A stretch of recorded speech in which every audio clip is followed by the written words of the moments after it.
Okay. Good morning, everybody, and thank you for coming. And of course, thank you to Senators Merkley and Murray, Merkley, Kaine, and Lujan. Now, we all know that a good number of Donald Trump's nominees are very, very troubling. But this guy is he's probably at the very top of the list in terms of how dangerous he is to working people and to America. Mr. Vought is the godfather of the ultra-right. He is the chief cook and bottle washer for Project 2025, which would decimate the lives of so many Americans. Here's some examples. Remember this chart from last year? I liked it so much we're using it again. See, they have ripped out paper and these exclamation points. And just look at them. Tax hike for the middle class. American workers get less pay for more work. Breaks apart the Department of State and World Bank. Rejects bipartisan solutions to fix our border. Opens the floodgates to big money and foreign influence. And repeals the $35 insulin cap. Abolishes the Department of Education. Eliminates Head Start. Paves the way for a national abortion ban. You name it. It's a parade of horribles, and this man is being put in charge. He's at the levers of power to implement these dangerous, dangerous proposals. As you know, the OMB director holds one of the most critical positions in the federal government. It affects every federal agency, every local economy, every town, city, every American family. So someone in this position has to understand what working families in America need. All the things Donald Trump said on such a high percentage of the things Donald Trump said on the campaign trail and promised would be undone by Project 2025. If American people, each American knew what was in it, they'd be aghast that the man in charge is now being put at the levers of power. Project 2025 did so many bad things that it's hard to slash Social Security, Medicare, and Medicaid, eliminate Head Start, cut SNAP, let drug prices go up because you won't do anything against Big Pharma. His vision isn't just reckless, it's catastrophic. Catastrophic. This man, I believe, I met with him yesterday, I asked him, tell me one thing in Project 2025 that you reject. He couldn't name a single thing in this parade of horribles. So he will do all of that, and then, of course, he's one of the masters. He's been leading the charge on impoundment of funds. This unelected man, who's from the hard right extreme, far away from even what most Republicans espouse, could decide what funds that we allocated could go forward, could be used. So as dangerous as what he said in Project 2025 is, and as dangerous as giving him the ability to have a say in what the administration does in all those things, the danger of impoundment is equally bad. He could just say, I don't like this program, I'm not spending the money on it. And then there'd be years of a court case to decide. So this man is an appalling nominee. I hope our Republicans on the other side will just see what this guy's all about and decide they can do better. I wish President Trump would look at what the guy proposed, so opposite of what many of the things Trump tried to say in his campaign. Our North Star is to ease the burden on American families, to make them pay less for things, to have more dollars in their pockets, to have better lives. Nothing could be further from that goal than picking Mr. Vought as head of OMB. Senator Murray. Well, thank you. Russ Vought has made very clear that as Trump's budget director, he will put everything, as you can see, on the chopping block, from programs that people rely on to the checks and balances that our democracy is actually founded on. In this same role, last time, Vought tried to break the law to give President Trump unilateral authority he does not possess to override the spending decisions of Congress. It defies all common sense and judgment to put him back in the same role, especially when, as chief architect of Project 2025, he has doubled down on lawlessness, charted a blatantly unconstitutional plan for the president to ignore the will of Congress. Not to mention his long history of anti-abortion extremism. This is someone who does not even believe in exceptions for rape or incest or the life of the mother. Given his extremism and his clear disdain for the rule of law, we should not hand vote power that he has made clear he will abuse to help billionaires get ahead at working people's expense. Yesterday, I asked him directly, will you follow the law? Because even if you disagree with the law, you can't ignore them. Maybe you don't like the 25-mile-an-hour speed limit, but unless it's changed or struck down, you still have to follow it.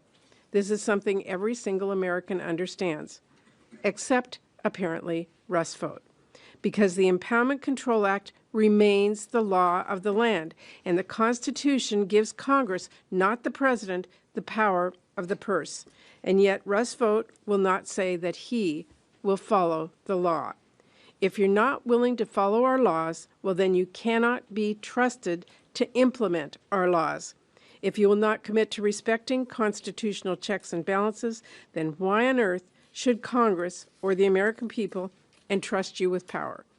Seriously, no senator who believes Congress holds the power of the purse should vote for an OMB director who will not respect the laws that we pass or disperse the investments we as lawmakers have secured for our states.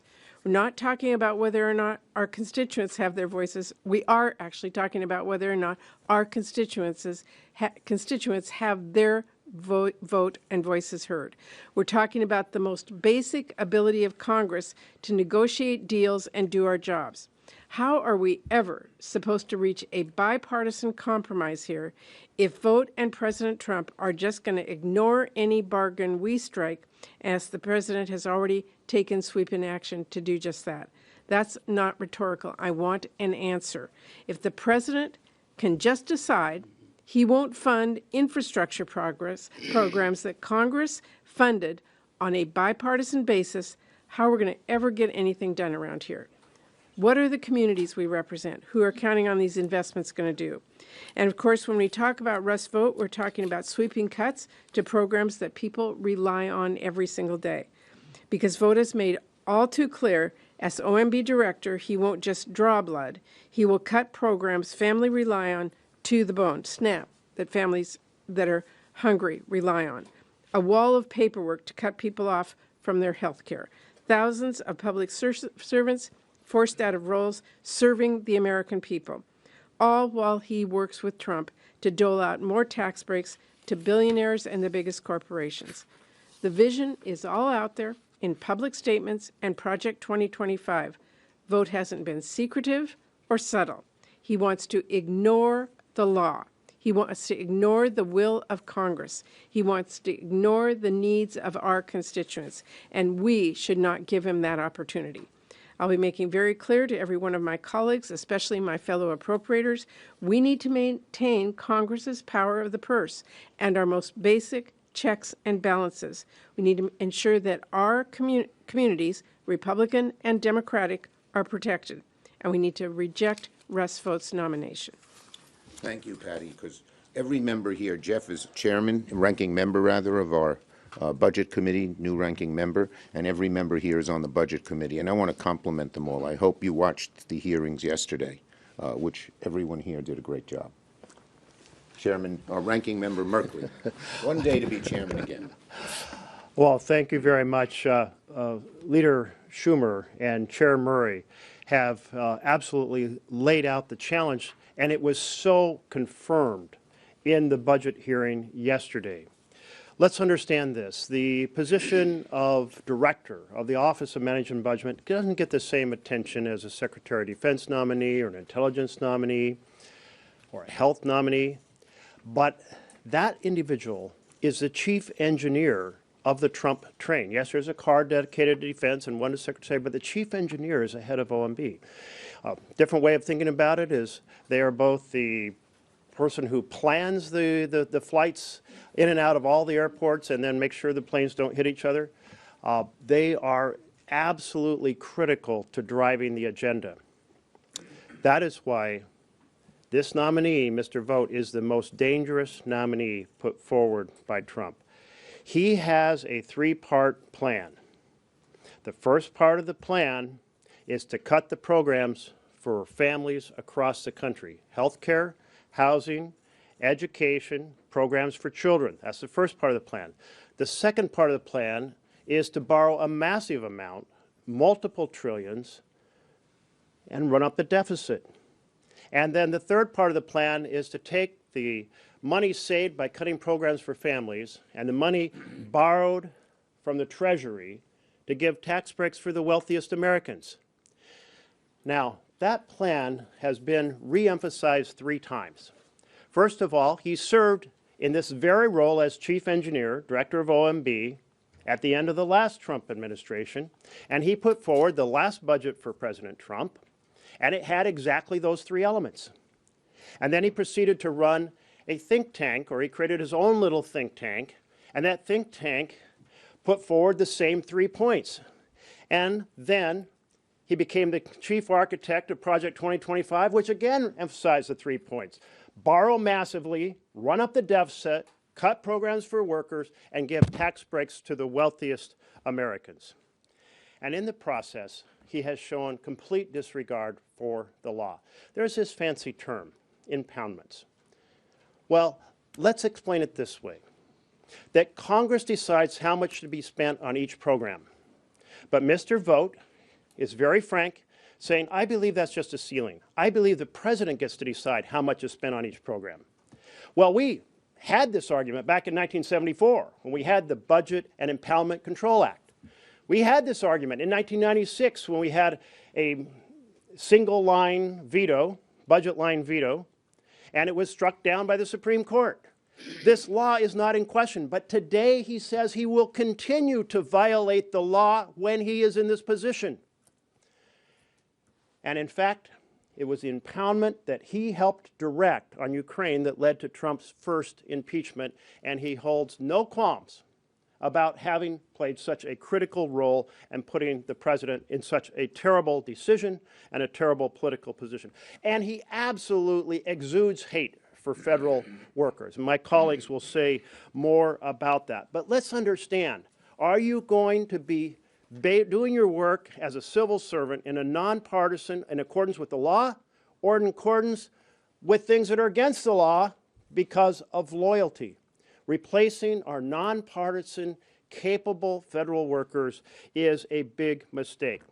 He has been part of the big lie on elections and continues to make that big lie today. As Chair Murray pointed out, he has extraordinarily extreme views about the reproductive rights of women in America.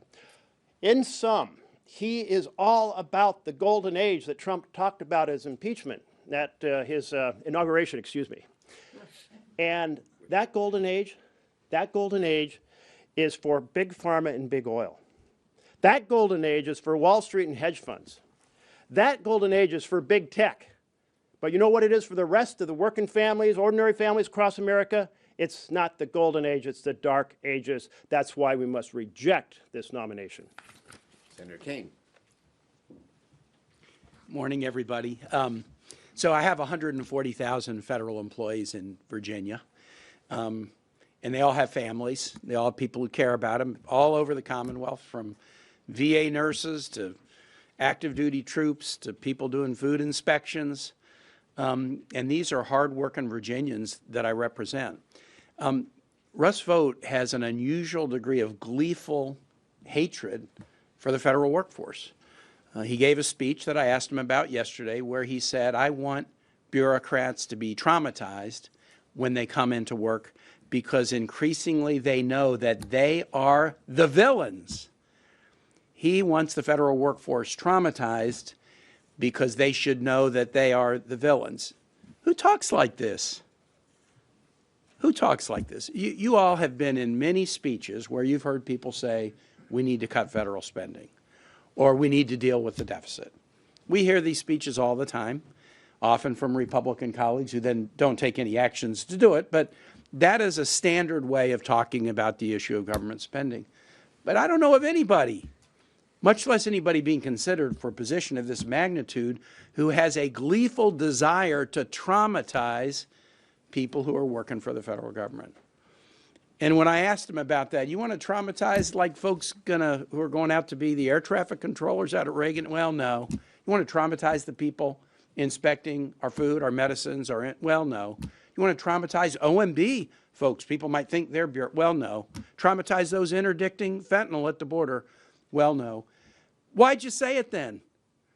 I know that Mr. Vought proclaims to be a faithful person, so I used a Bible verse on him, Luke 6:45, from the fullness of the heart, the mouth speaks.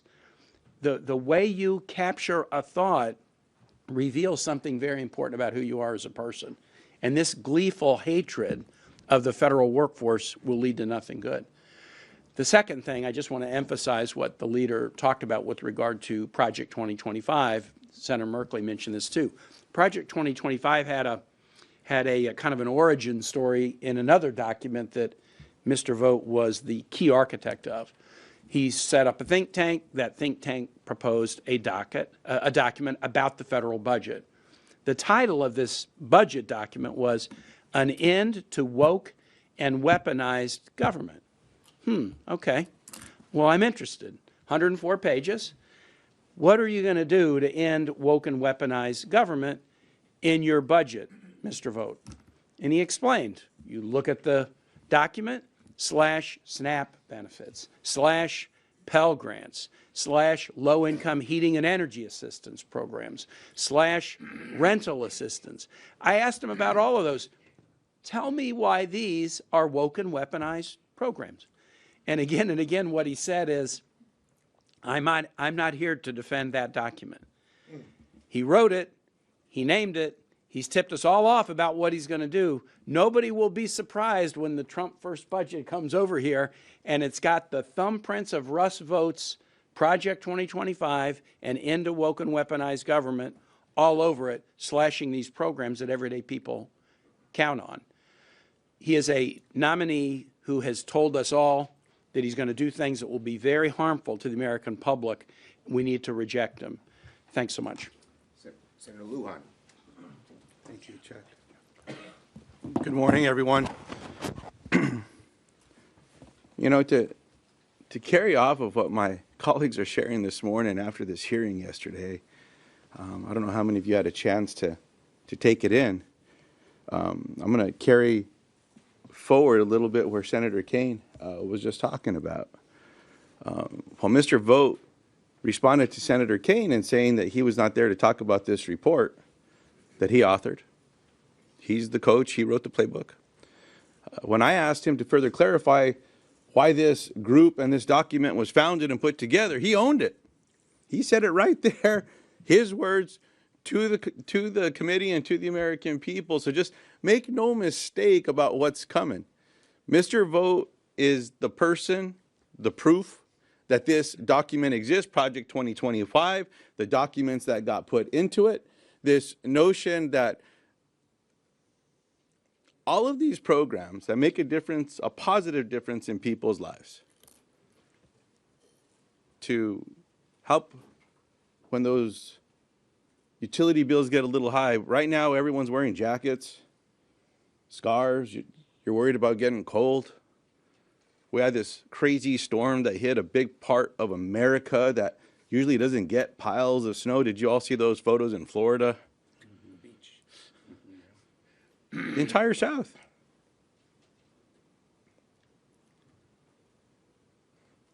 You can't stay warm in the winter and your heat goes out. You can't insulate your home. You might die. You're going to get really sick, and especially for the most vulnerable against us. Why in the world would this person author an effort to eliminate the programs that matter in, let's pick a few states. How about Ohio and Wisconsin, where some of my colleagues serve on that committee, where their constituents depend on these programs every day? Well, one area that caught my attention in this document is, it said, quote, Head Start participants have worse behavior and academic outcomes than children who do not enroll in the program. I think Mr. Vought was surprised when I told him I went to Head Start. Got me to the United States Senate. What do you think about that? Didn't respond. My constituents that go to that Head Start that's steps away from the church that I go to, when I'm back in New Mexico, what's he telling to these kids all across America? And what's he saying about early childhood education? Why is that on the chopping block? And quite honestly, every one of these programs and other programs that President Trump has talked about in a favorable way, it's all on the chopping block. As a matter of fact, when these budgets come to the American people and to Congress, they're going to have Mr. Vought's signature on them, just like these other budgets do as well. So I'm very concerned about where we stand today. And here's what it comes down to. All of those teachers, those police officers, the firefighters, the pipe fitters, the iron workers, the builders back in New Mexico, those small businesses that are our favorites. I hope someone speaks up when these budgets come forward and they're going to increase costs on all of these families and make things harder. There's got to be a better way to do this. As I close here, just make no mistake about all my brothers and sisters who have claimed that Project 2025 didn't exist, that they never read it, that they weren't aware of it, because Mr. Vought is proof that it exists. And now he's being nominated as the head person to put these budgets together. It's about time that someone's honest with the American people, and I certainly hope that President Trump and others are willing to speak up about this nonsense and just own it, just like Mr. Vought did. Thank you. And I just want to reiterate one thing. Yesterday or 2 days ago, President Trump talked about the golden age. Yeah, it's a golden age for drug manufacturers. It's a golden age for big oil companies. It's a golden age for billionaires. It is not at all a golden age for middle-class people who need help and don't get the tax help that the wealthy get. It's not a golden age for American workers who get less pay. It's not a golden age for helping the people who need food stamps. It's not a golden age for people who need insulin to be cheaper. The golden age is only for a very limited few, unfortunately. You could not have a worse nominee in a more powerful position than Mr. Vought. On this subject first. Yes. Have you talked to any of your Republican colleagues or any of you who are even thinking about voting against Mr. Vought? Well, we just had the hearing yesterday. It's all coming out. Project 2025, they used to say, had nothing to do with the Trump presidency. It has everything to do with the Trump presidency. And as they learn it, I hope we'll get some votes from their side. It's going to hurt their constituents as much as anybody. Yes. On impoundment, Trump announced a funding freeze on foreign aid and on green energy. Are you saying those orders are illegal or unconstitutional? And if so, what can you do about it? Are you going to file a lawsuit, or what do you do with it? It is still the IRA, for instance, clean energy, which I wrote in large part in the IRA, is the law to impound those funds would be unconstitutional. Absolutely.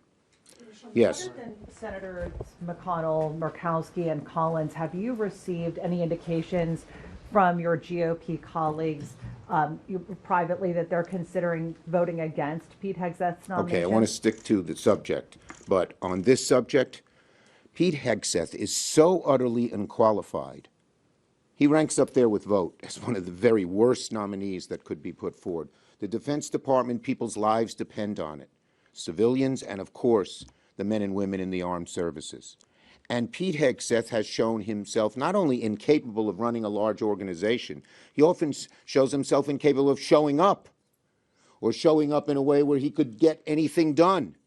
He is so out of the mainstream and so unqualified for DOD that I am hopeful we will get our Republican colleagues to join us. There'll be a vote this afternoon. Yes. Just on the nominees, I do have Democratic support, bipartisan support, because there are some, like John Ratcliffe. Do you support Chris Murphy slowing this confirmation process down, and do you think that's going to happen with other bipartisan? Look, there are some nominees like Rubio that got broad support, but to have a detailed discussion, I have some doubts about Mr. Ratcliffe, particularly when I asked him how he'd react if Tulsi Gabbard were put in charge of him in the DNI. So I think it's for a day or two or a few hours to examine these nominees who have such power thoroughly. Absolutely. Absolutely. Our idea is to let whole truth come out. If they try to rush them through, we don't want that to happen. Yes.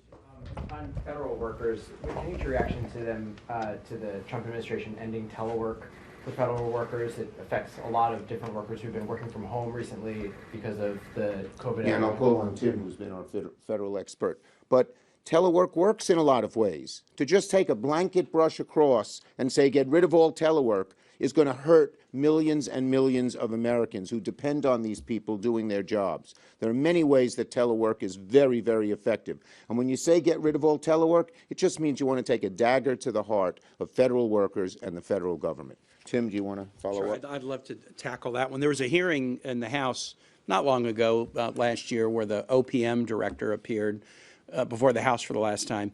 And he revealed results of a study.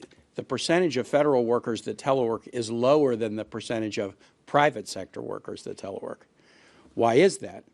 Well, what you ought to be focusing on is being effective, and a lot of private employers have realized telework is really effective, just like we've realized telehealth can be really effective. You can access course content via, tele-platforms. And so why would you just have an across-the-board rule rejecting what is a best practice now in the private sector to do it? I have my caseworkers do a lot of telework because my tax expert, for example, is in Abingdon, Virginia, in Appalachia, and she handles all of the tax concerns raised by Virginians in any part of the state. Her job has always been telework. Even when she's in the office, she's interacting with constituents essentially via telework. So that kind of across-the-board thing is just designed to make people's lives harder. It's part of this trauma strategy. But the real challenge with it is it leads to less effective service of our fellow Americans, which is what we want our federal workers to do. Thanks, everybody. Thank you, guys. Thank you. Good job, everyone.